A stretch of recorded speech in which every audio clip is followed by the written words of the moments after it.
Hey friends, welcome back to our channel.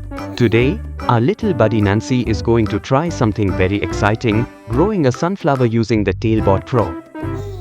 Here's our curious friend Nancy. She's 5 years old, super smart, and loves learning new things. I know how plants grow. First, we just put a seed in the soil, give it some water and boom! Sunflower! Let's see if Nancy's understanding of the sunflower life cycle is correct. Okay Nancy, use the Tailbot to show us how you think a sunflower grows. Alright. Tailbot, let's follow Nancy's plan. Oh no! It looks like our sunflower didn't grow yet. Maybe Nancy missed something important. Let's switch Tailbot to instruction mode and learn the real life cycle of a sunflower together.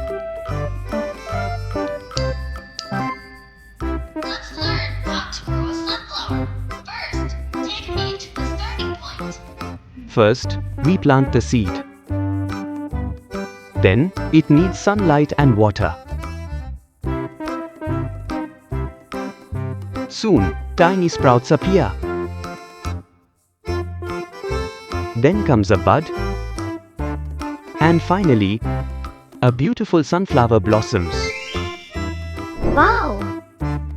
So that's how it grows into a flower. I get it now. That's right, Nancy. Every sunflower starts small, grows with care, and reaches for the sun, just like you when you learn new things. I'm going to grow my own sunflower garden now. If you loved this adventure, join our screen-free coding course at Maker's Place. To purchase your own Tailbot Pro, visit the Edu Marketplace. And don't forget to subscribe to our YouTube channel for more educational videos.